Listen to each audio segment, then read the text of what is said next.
Aujourd'hui, j'avais très très envie de parler à Chantal parce que je l'ai entendue il y a quelques semaines sur un live qui m'a fait très forte impression avec le franc-parler habituel de Chantal, si vous la connaissez pas, qui parlait de ces fameuses phrases positives culpabilisantes dont elle était plus capable, comme on dit en bon québécois.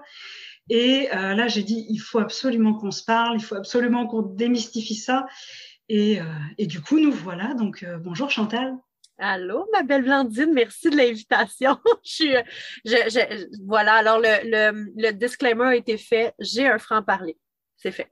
C'est ça. Et puis justement, moi, en tant que Miss Sherlock Holmes, justement, et qui explore tout plein d'aspects des peurs qui, a priori, n'ont pas de rapport direct avec la peur, ben, me voilà officiellement présentée aussi. Et donc, toi, est-ce que tu peux te présenter rapidement pour nous dire ce que tu fais? Ben, ça va me faire plaisir. En fait, je vais essayer de me présenter rapidement, mais ça a toujours été un défi dans ma vie. Je dirais que je suis une amoureuse de l'humain. Je suis une curieuse, moi aussi, de découvrir comment on fonctionne, pourquoi on fonctionne de telle ou telle manière. En fait, professionnellement parlant, pour mon amour de l'humain, ben, en fait, je tire au tarot. Et puis mon tirage de tarot, c'est pas un tirage divinatoire, donc c'est un tirage où on utilise le tarot comme un outil de développement personnel. Dans les formations de tarot, j'enseigne cette méthode-là, en fait. Ensuite de ça, ben, je fais du coaching d'alignement, mind, body and soul, dans le sens où j'ai expérimenté de magnifiques résultats, de magnifiques prises de conscience, en fait, quand notre mind, notre body et notre soul sont alignés ensemble. Quoique je ne suis pas une adepte de l'alignement absolu. Et là, aujourd'hui, justement, on va en parler. Et également, je travaille en énergie avec des soins énergétiques et tout ça. Donc, vraiment, je dirais que le coaching est un aspect où je vais aller toucher aux trois. Là, donc, je vais utiliser le tarot, je vais utiliser l'énergie, je vais utiliser tout ce qui est du mindset et tout ça pour en parler. Mais justement, je pense que j'ai une approche très déculpabilisante, en fait, parce que On se ça serait rejoint très là-dessus. facile, ça serait facile de rentrer dans cet espace-là de culpabilité à tout prix qu'il faut absolument être aligné. Donc, c'est ce que je fais. Je le fais à travers le web euh, Mhm. en très, très grosse partie. Là. Ouais. Puis de toute façon, pour ceux ou celles qui vous n'ont retrouvé, ça va être mis dans la description de la vidéo, donc ils vont trouver tes liens, tout ça. Mais justement, donc, si on prend le vif du sujet, la fameuse déculpabilisation, qui moi aussi l'approche que j'utilise par rapport à la peur, tu sais, dans mon domaine à moi, ça te vient d'où cette écœurantite tu sais, des phrases positives qui sont finalement culpabilisantes quand on les entend, puis quand c'est asséné un petit peu à tout va. Ben, en fait, très sincèrement, ça a commencé très tôt. Je t'explique, je vous explique, je tutoie vous. Est-ce que tu veux? Explique parce que moi, je suis une personne au primaire, donc à l'école primaire, qui était en religion. Hein. Nous, au Québec, on avait le choix d'aller en religion ou d'aller en morale. Et moi, j'avais choisi de suivre l'enseignement catholique.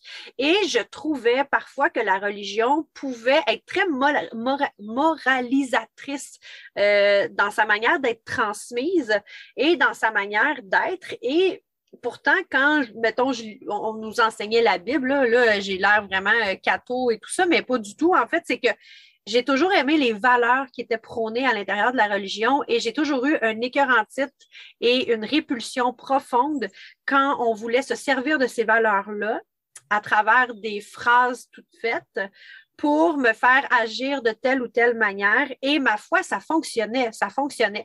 Et cet écœur en titre-là a grandi au fil du temps quand, en fait, à partir de phrases, parce que quand on rentre dans la spiritualité, moi, ça fait 10 ans, en fait, que je suis formée dans mon approche énergétique, qui est le Mhm. Healing Touch. Et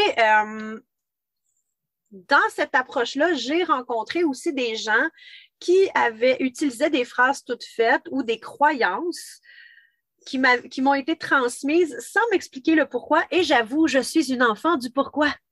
Mais Oh, toi pourquoi? aussi! Mais Toi, pourquoi? Oui, voilà, mais pourquoi? Mais pourquoi et pourquoi? Et j'avoue que c'est peut-être plus complexe et plus compliqué de répondre à un enfant du pourquoi quand même, je le saisis. mais je pense que ça devient très intéressant, d'où ma curiosité de l'humain, d'où ma curiosité des manières dont on réfléchit, tout ça. Et je pense que là, la cerise sur le gâteau, la goutte qui a fait déborder le vase, c'est ma propre écœurantite de vouloir me suradapter, d'être une parfaite spirituelle, d'être une parfaite dans tout finalement, un parfait entrepreneur, parfaite ci, parfaite ça. Et moi, c'est toujours ce que j'ai aimé avec toi, c'est cette complicité-là du fait qu'on n'était pas du tout dans cette approche de je vais te dire comment faire les choses. Ouais. Parce que surtout, moi, ce que j'aime justement dans le fait de déculpabiliser, puis d'enlever, c'est de déconstruire un peu ces phrases toutes faites, puis on va le faire un peu, parce qu'on va s'amuser quand même un peu, c'est sûr, mais c'est cette notion de je sais mieux que toi ce qu'il faut que tu fasses. Et quelque part, j'aimais bien le lien que tu faisais avec la religion tout à l'heure, parce que finalement, la religion, les principes de solidarité, de partage, de communauté de la religion, pour moi, c'est très beau. Après, c'est quand on s'en sert comme d'un instrument de pouvoir pour faire taire l'autre, à coup de justement de délégitimisation, de peur, etc., que ça devient un problème. Et là où je pense on se rejoint, c'est la notion qu'aujourd'hui, finalement, j'ai l'impression que la spiritualité joue le rôle de la religion d'hier. Puis là, je te vois lever les yeux, je te laisse poursuivre. Mais écoute, mais c'est tellement ça. C'est parce que, encore une fois, on va utiliser quelque chose d'éminemment personnel. Donc, moi, comment je choisis de vivre ma religion, de vivre ma spiritualité. Donc, je vais avoir des gens qui, eux, sont supposés représenter quelque chose, hein, soit le curé, le prêtre. Donc, eux sont supposés représenter quelque chose, être en lien avec l'au-delà, avec... Oui, exactement. Ou je m'en vais voir un chaman, je m'en vais voir une médium, je m'en vais voir un professeur de yoga Kundalini. Et là, cette personne-là ose me dire à moi, sans que je lui ai demandé, ou du moins si je lui ai demandé, va utiliser en fait son savoir, ses expériences dans le but d'avoir un ascendant sur moi, dans le but de créer une relation inéquitable qui se ressent. Ça se ressent. Puis c'est ça qui est problématique au début parce que, bon, ça c'est mon passage à moi, c'est mon histoire à moi. Mais moi, j'ai longtemps douté de moi, douté de mes ressentis. C'est ça, toi aussi, c'est ça, tu lèves la main, mais j'ai longtemps douté de ça. Et mais je ne doutais pas du fait que ça sonnait faux un peu. Ça sonnait faux et c'est ça c'est ça aujourd'hui, c'est pour ça que je suis un peu fâchée, révoltée du concept que moi, au grand moi, de ce que moi je sais, je peux aller dire à quelqu'un qui ne l'a peut-être pas demandé ou du moins qui me l'a demandé comment les choses se font dans sa vie à elle, quand dans le fond, je peux simplement partager mon histoire. Si ça colle, ça colle. Et si ça ne colle pas, ça ne colle pas. Puis, il faut bien comprendre, puis je le mets dans le contexte ici, je fais des tirages de tarot. Je reçois des messages, je fais de la canalisation pendant mes tirages de tarot. Mais jamais, au grand jamais, je vais mettre dans la gorge de quelqu'un quelque chose qui n'a pas de sens pour lui ou pour elle. Jamais. Oui, puis aussi, moi, ce que je me suis rendu compte, puis justement, qui fait que j'essaye de me défaire le plus possible de ces phrases-là, puis y compris vis-à-vis de la peur, parce que moi, c'est plus mon truc, mais j'en entends plein des trucs de développement personnel, parce que ça fait un moment que je suis là-dedans aussi, c'est que au final, ça me fait sentir inadéquate. Ça me fait me dire que je suis un problème, ou en tout cas, ce que je ressens est un problème, je ne devrais pas le ressentir. Puis ce bout-là, j'ai de la misère. Ben, je suis contente que tu le ramènes là parce que je pense que c'est aussi ça qui nous révolte, en fait, c'est le côté invalidant. Hein? C'est le côté invalidant de ces phrases-là. On va prendre un exemple, peut-être parce que les gens savent peut-être pas de quoi on parle ou n'ont pas trop d'idées. On s'en va voir un chaman, je m'en vais le voir parce que je vis quelque chose de difficile, mettons, je vis quelque chose de difficile avec mon amoureux ou mon amoureuse, OK? Et On me dit, oui, mais ton chakra du cœur est fermé. Puis, à cause de ça, tu as de la misère à laisser rentrer des gens. Puis moi, je peux le recevoir en me disant, ah, mon chakra du cœur est fermé. Je suis le problème. Et c'est à cause du chakra du cœur qui est fermé que j'ai de la peine, que j'ai honte, que je me sens coupable. Mais vraiment, là, est-ce que je peux pas exprimer de un les émotions que je ressens? Non, c'est juste à cause du chakra du cœur. Ça, je l'ai entendu et c'est fou à quel point je reçois des gens en tirage de tarot qui m'ont dit, Chantal, je viens de voir toi, mais j'ai été blessée ailleurs, j'ai été trahie ailleurs. Ça, premièrement, c'est des gens qui utilisent la spiritualité et leurs dons à mauvais escient, selon moi. Et ensuite, oui, juste avant que tu poursuives, ce que j'avais envie de compléter, c'est, OK, tu sais, ton chakra du cœur est fermé, ouais, mais c'est comme, tu sais, en quoi ça te donne du pouvoir de recevoir ce genre d'informations? Tu sais, quand tu me dis ça, moi, je suis la moldue de base, là, tu sais, qui connaît rien ou un petit peu, etc., tu sais, et puis on me dit ton chakra du cœur est fermé. OK, mais je fais quoi? Tu sais, et puis t'es là, je te regarde avec des yeux de merlan-frit, puis du coup, je te redonne tout mon pouvoir parce que je sais pas. Exactement. Exactement. Et ça, il y a une notion pour moi d'équité. Et c'est très personnel. C'est très personnel. D'être dans la spiritualité, pour moi, c'est d'être aussi dans l'humilité. Dans le fait de savoir que je ne sais pas tout.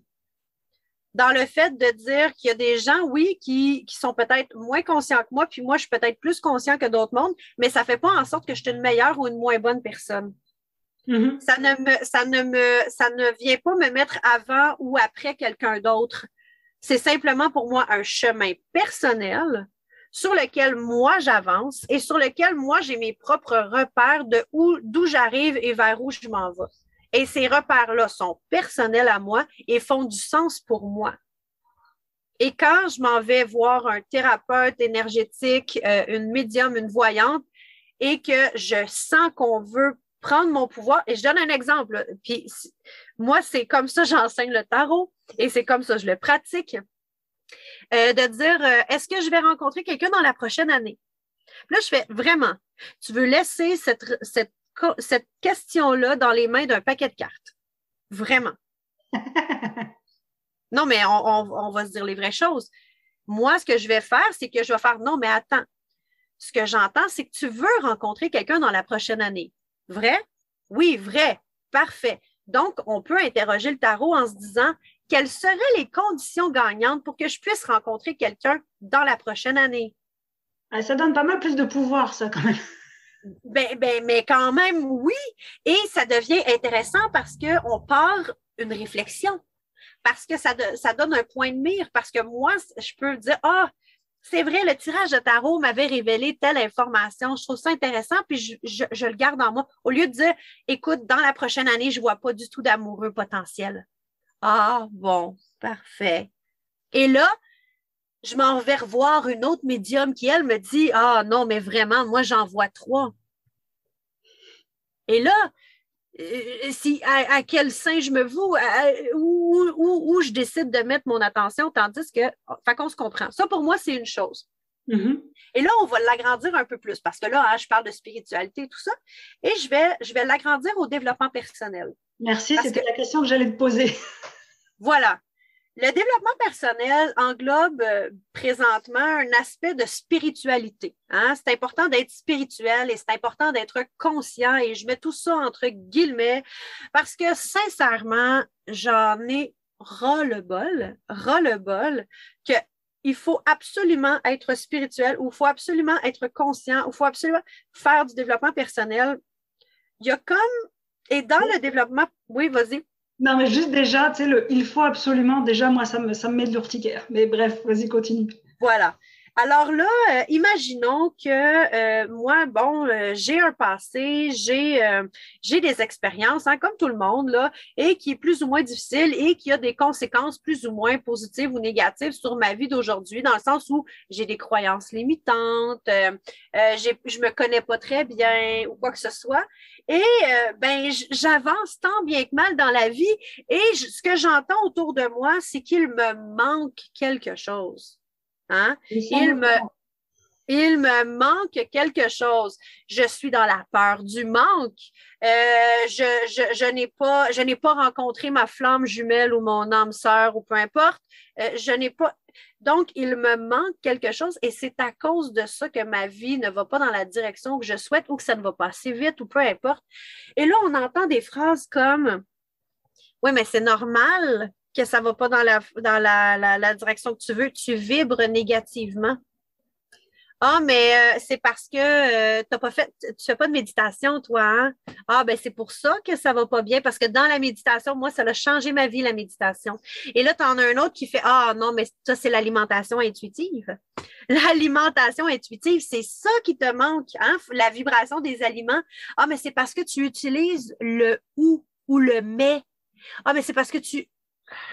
Oui, puis ça en finit plus parce que de toute façon, tu sais, c'est après, moi, là, tu me disais des choses, tu disais certaines phrases, j'étais en train de chercher, c'est comme, ah oui, mais là, t'es pas dans l'amour ah, mais t'es dans ta blessure de rejet et tout. Puis moi, un truc que je trouve assez particulier dans ces cas-là, c'est que, puis en fait, qui me fait développer de l'urticaire assez vite, c'est cette tentation de prise de pouvoir envers l'autre parce que soi-disant je sais mieux. Puis je lui dis ah tiens voilà un angle mort que t'as pas vu. Puis là moi j'adore en maîtrise de psychosociaux on nous disait non mais je suis qui pour dire à l'autre qu'il a un angle mort qu'il n'a pas vu. Peut-être que ce que je vois c'est beaucoup plus sûrement mon angle mort que je vois chez lui plutôt que l'inverse. Ah ben là, tu me fais réfléchir. Tu me fais réfléchir parce que tu vois, moi, ce côté-là de l'angle mort, moi, je me trouve pas pire. Je me trouve pas pire de faire hey, t'as-tu remarqué peut-être que ça, c'est dans ton angle mort? Fait qu'écoute, je vais réfléchir à ce que tu viens de dire. Moi-même, je vais m'auto-questionner. Puis, je pense que c'est ça aussi qui est sain. Mm-hmm. C'est ça aussi qui est sain, c'est de s'auto-questionner, de dire OK, attends une seconde. Moi, exemple, mes intentions sont bonnes, là. Moi, c'est des Mais l'enfant intentions. avait de bonnes intentions, donc il faut se méfier. Exactement. Non, mais c'est ça, exactement. Puis c'est ça que je trouve intéressant. Mais, puis, tu sais, je pense que tu sais, nos trucs tournent autour du pouvoir, du pouvoir personnel qu'on a sur nos vies, tournent autour aussi de l'égalité dans les relations. Et je pense que ce qui toi puis moi, nous allume, en fait, c'est aller à contre-courant, pas pour aller à contre-courant. C'est pas le but d'aller à contre-courant pour aller à contre-courant. On n'est pas juste contre, juste histoire de. Non, mais non, c'est ça. En fait, mais c'est l'expression de donner la permission d'exprimer, en fait, ce que toutes ces phrases-là de dire tu n'es pas dans l'amour véritable, tu vibres à basse fréquence, c'est parce que tu n'es pas capable de faire de la visualisation, tu n'as pas fait ton vision board, c'est à cause de ça, en fait, que tu n'atteins pas tes objectifs de ta vie de rêve, hein, la fameuse vie de rêve aussi, comme si fallait toujours être dans notre vie de rêve, comme si la vie n'arrivait pas. Non, c'est toujours Walt Disney. Et c'est d'avoir cette possibilité-là de nommer ce qui se passe à l'intérieur de nous en ayant un accueil bienveillant, un accueil complet et pas juste sur certaines parties qui vont intéresser l'interlocuteur et qui va chercher. Puis là, on pourrait même déraper sur quelle est la véritable écoute. Si moi, j'ai une écoute qui va faire en sorte que je suis en train de penser à ce que je vais répondre quand la personne va avoir fini de parler, je suis dans la véritable écoute, là, présentement? Non, parce que tu n'écoutes pas entièrement, tu écoutes pour répondre. Ben oui. Mais c'est drôle parce que juste avant d'enregistrer, hein, je parlais du troisième chakra. Hein, le troisième chakra, c'est le chakra du plexus solaire. Le plexus solaire est en lien avec l'estime de soi, hein, la valeur que je me donne. Le troisième chakra est en lien avec le pouvoir, la puissance. Il est en lien aussi avec tout le côté intellectuel des choses, hein, le mental, hein, ça, puis organiser les trucs et tout. Et il est en lien avec le contrôle. Et comme dans n'importe quoi, un certain contrôle, c'est bien. Un excès de contrôle, c'est moins bon. Oui. Une absence de contrôle, c'est moins bon. Hein? Donc, on essaie de trouver ce contrôle-là. Hein? Puis le but, c'est pas d'avoir une note A+ à la fin, là, c'est pas ça. Et ce que moi, je vois dans ce qui se dessine présentement dans mon univers, hein, dans mon univers à moi, c'est une espèce de surpuissance. Hein, il faut absolument que tu sois dans ta puissance parce que si tu es dans ton impuissance, c'est pas bon. Il faut absolument que tu sois aligné parce que si tu n'es pas aligné, hein, tu es désaligné et là, où s'en va ta vie? Donc, et il y a comme une espèce de distorsion de l'énergie, de distorsion des concepts au niveau du contrôle de la puissance et du pouvoir, comme s'il fallait toujours être dans cet espace-là. Mais pour moi, c'est des robots. Pour moi, il faut comprendre en fait que on vit une vie humaine, là, puis l'humain est profondément complexe. Là. Oui, puis on a les hauts et les bas, puis justement, l'impuissance, parfois, ce qu'elle nous fait vivre est aussi fécond, voire plus, que quand on est en train de vivre dans notre puissance. Parce que quand je suis dans ma puissance, tout va bien, mes projets marchent, etc., je me pose beaucoup moins de questions que quand je suis dans le creux de la vague, où décidément, ça va pas aujourd'hui, c'est le chaos, il y a tout qui se met en travers du chemin. Et c'est ça que je trouve justement que je trouve dommage, puis que moi j'ai envie de renverser quand j'amène ce que j'amène, c'est à propos de la peur notamment, c'est comme non, mais est-ce que tu peux te donner la permission de vivre ce qui est là maintenant sans chercher à changer ce qui est en train de se passer? Tu sais, je dis pas qu'il faut pas changer d'énergie au bout d'un moment quand ça fait un moment que tu es dans une certaine énergie. Oui, tu sais, tu peux pas juste rester dans la peine, etc. Mais en même temps, te permets-tu de la vivre jusqu'au bout du bout. Et ce que je trouve complexe à gérer aujourd'hui dans certains discours qui sont culpabilisateurs, tu sais, de la part de certaines personnes qui utilisent leurs connaissances pour excuse-moi, j'avais fermé la gueule aux autres, on va le dire pareil, c'est ça qui sort. C'est de dire quand tout d'un coup tu émets une critique face à ce que la personne dit, c'est de dire ah mais là c'est parce que t'es dans ta blessure de rejet. Et ce bout-là, je me dis, ouch, ça met sérieusement à mal un certain nombre de choses. Ben, c'est parce qu'en fait, encore une fois, moi, ce que j'ai envie, c'est de dépasser ça. De dépasser ça, de dire oui, ben oui, évidemment, je suis dans ma blessure de le rejet. Donc, maintenant qu'on est d'accord sur ça, peut-on parler de la vraie chose? Comme, ben oui, tout à fait. Ben oui, je suis dans ma blessure de rejet. C'est effectivement le cas. Merci encore d'une fois de l'avoir identifié. Donc, maintenant, peux-tu parler des vraies choses? J'ai mal, j'ai de la peine, je me sens trahi, j'aurais envie de te partager, j'aurais envie qu'on ait une rencontre, j'aurais envie, parce que, encore une fois, puis c'est ça que je trouve intéressant, de prendre le parallèle de la religion, parce que c'était ça quand même. On allait dire nos péchés au prêtre, au curé, et puis le curé et le prêtre nous répondaient, eh bien, faites 3, je vous salue Marie. Et ça va être correct. Quand, dans le fond, la personne avait peut-être envie de se faire écouter en disant vous vous sentez coupable, vous avez de la honte, c'est correct, mon enfant, absolution, whatever, c'est d'être capable de se faire recevoir tel que nous sommes. Puis, tu sais, moi, c'est ça que j'aime de ton approche, c'est que en voyant les peurs comme des alliés ou en voyant nos sentiments qu'on pourrait qualifier de sentiments négatifs ou du moins confortables, hein? Oui, c'est ça, moins confortables, qui nous mettent à l'extérieur de nos zones peut-être de confort ou quoi que ce soit, bien, c'est qu'en fait, autant ces messages-là ces émotions-là ont des messages, justement. Et ça devient intéressant. Puis ça pourrait peut-être être intéressant, puis je trouve que tu le maîtrises mieux que moi, mais un coup qu'on a passé l'espace négatif, ou du moins l'espace inconfortable, là, l'espace qui fait comme « Ah, ça gratte, ça pique », il y a quelque chose, tu sais, tu dis, on se pose plus de questions, oui, puis on apprend à plus se connaître, puis on apprend à trouver des solutions, puis on voit, moi, je trouve que ça améliore notre vision de nous-mêmes. En fait, ça vient comme la compléter. C'est comme si on rajoutait des pièces manquantes.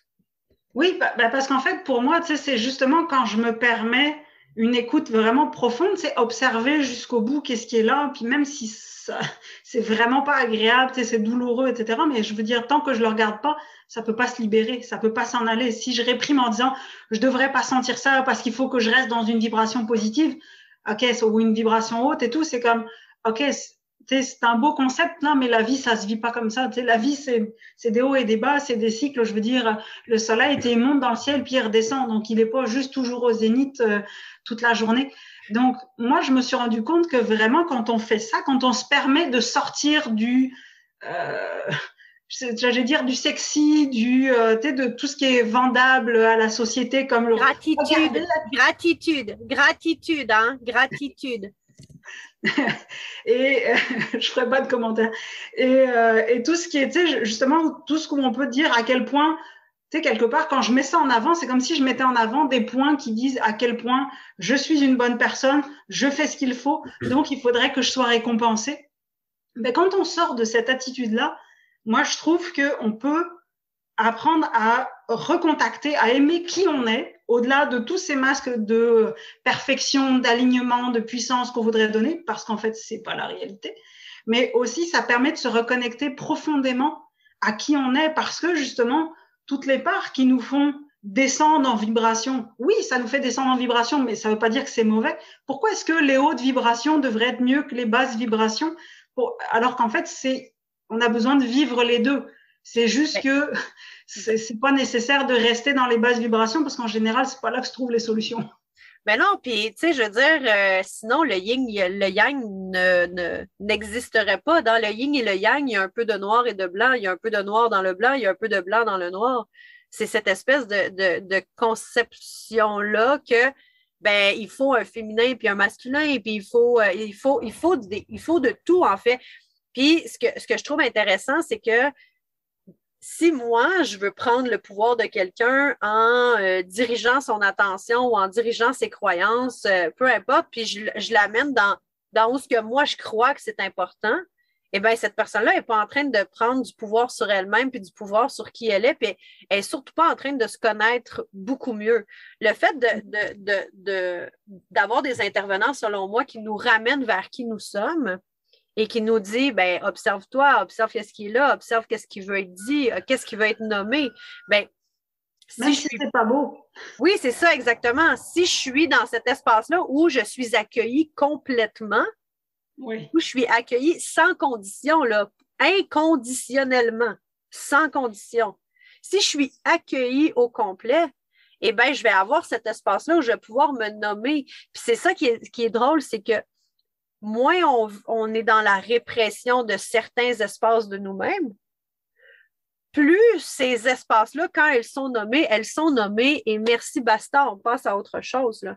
On n'est pas en train de faire non, non, s'il te plaît, non, non, non, non, non, non, reste à la porte, je ne réponds pas quand tu cognes, non, reste là, non, va-t'en, je ne suis pas fière de qui tu es. Non, justement, au contraire, on s'accepte tel qu'on est, on se célèbre tel qu'on est et on est beaucoup moins, comme la répression n'existe plus ou pas. Ou beaucoup moins, en tout cas. Ben, beaucoup moins, ouais. Ben, on est dans la célébration de qui nous sommes, de ce qui est là, présent à ce moment-là. Puis moi, ça, je trouve que c'est d'accepter l'être humain dans sa totalité, dans son yin, dans son yang, dans son féminin, dans son masculin. Puis justement, j'aimerais, pour compléter ce que tu dis, quand tu dis la célébration de qui on est, etc., ça ne veut pas dire aller mettre en acte toutes les pulsions qu'on a. Parce que souvent, c'est comme si, pour accepter tout qui je suis, ça, oui, mais là, je peux quand même pas aller frapper sur la tête de mon voisin si j'ai envie. Non, mais tu peux reconnaître pleinement ton envie d'aller lui péter la gueule. Exactement. Ça va être guéri. Puis, je vais faire un parallèle avec la nourriture, OK? Parce que je pense que la nourriture est remplie de pulsions. Hein? C'est rempli de pulsions. On a puis avec l'argent aussi, on a un rapport émotif avec ça. Moi, moi, je suis une Italienne. Hein? Alors, j'aime la nourriture, j'aime la bouffe. Et j'étais avec une nutritionniste et elle me dit, Chantal, c'est quoi ta liste des interdits? Hein, des interdits là, que tu n'es pas capable de t'arrêter d'en manger. J'ai dit, moi, des chips, sel et vinaigre.